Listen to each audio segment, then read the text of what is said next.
My name is Emily Boyer, and this is my personal development project.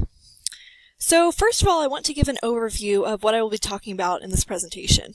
I want to convey my initial assumptions and attitudes that I had about addiction before taking this class. I also want to express some of the cultural stigmas that are present in our society today about addiction.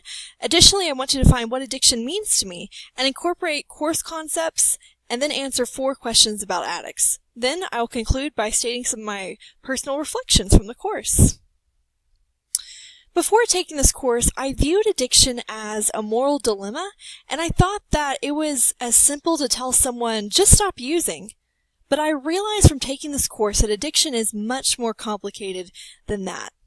I discovered that addiction is a disease, and since that is the case, there's a point along the addiction continuum where the addict loses choice, and that affects their ability to change. I also realized that I fell victim to the stigma that our culture has towards addicts. Our society views addiction as a moral dilemma. The first word that comes to mind when thinking about stigma in our culture is judgment. Our culture is so quick to judge addicts, and I think that if people realize that addiction is truly a disease, then stigma and negative implicit bias would lessen toward addicts. Cultural stigma can affect addicts' self-esteem, as well as their willingness to attend treatment and recover. And I think that addiction needs to be taught in public schools, as well as throughout the community. After taking this class, I realized that addiction is a chronic and relapsing disease. It is not just biological, but also has psychological, social, and spiritual aspects as structured in the disease model. After taking this class, I realized that through seeing the brain pictures that we saw of the addict before he became addicted and afterwards, that the brain structure and function changes as a result of addiction. Also, continued use leads to increased tolerance. So each time a person uses, they receive a rush of dopamine, and they need to use a greater quantity of alcohol to get that same high. And lastly, the 2 things that affect whether a person gets the disease are genetic propensity and their environment. So this representation illustrates tolerance that I talked about in the last slide. So the height of the triangles represent the quantity of alcohol.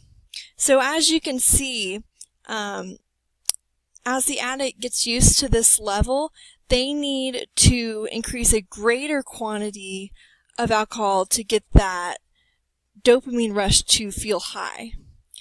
And so we see that this is the new hedonic set point, and they just have to keep on topping the last high.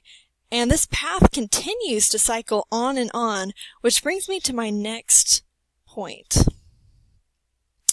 There are 5 steps on the addiction continuum: abstinence, experimentation, abuse, dependence, and addiction. As we could see in the slide before, the addict had to consume more and more alcohol to get that same effect of feeling high. Since they have to do that, it can be very destructive and eventually lead to death, as seen here in the continuum. And, one question to consider is, if addiction was a choice, then who wouldn't quit? The point at which the addict does lose choice is between abuse and dependence. So, through this course, I didn't realize that the pace an addict could move from one step to the next could happen so quickly. So if I encounter someone struggling with addiction in the beginning stages of the continuum, it is important that I motivate them to get counseling, since it is such a progressive disease. Next, I want to briefly talk about the biology of addiction. First of all, the frontal cortex deals with logic, rationale, and relationships. It is the stop part of the brain. The midbrain deals with risk, and in addiction, this go part of the brain is on all the time. For addiction to be stored in the long-term memory, dopamine goes up and glutamine goes down, and when this occurs, the memory is locked in the brain canals. Now I want to take a moment and answer the 4 questions about addicts. The first question I will answer is, who are addicts? Addicts are those who have a genetic propensity and/or are exposed to an environment that causes them to give in and begin relying on alcohol to get through the day. They are people who have lost choice along the continuum, and the disease has now taken over. How can they become addicted? The three factors that contribute to addiction are use, cues, and stress. And these three things can also lead to relapse. And people can be addicted due to the genetic propensity as stated above, as well as who we surround ourselves with. We become like the people we surround ourselves with. And it is very important that we surround ourselves with people who are going to be a good influence and not affect a person's recovery.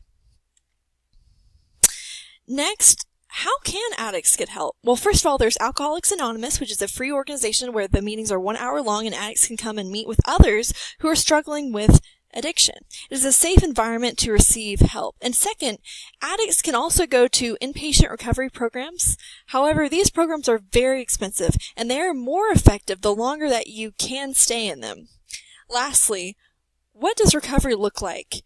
Well, it is an uphill battle, and you definitely have to take it one day at a time. You have to think positively and not quit when a relapse does occur. It is important to forgive yourself when relapse does happen. Accountability, as Shumway said in his book 6 Essentials, is very important. It is crucial to be accountable with others who are struggling with the same issues and encourage one another to achieve sobriety. Lastly, the environment that you put yourself in can really affect your recovery. Even something as small as smelling alcohol can bring back a memory and act as a trigger for relapse. So it is very important to think about where you are putting yourself.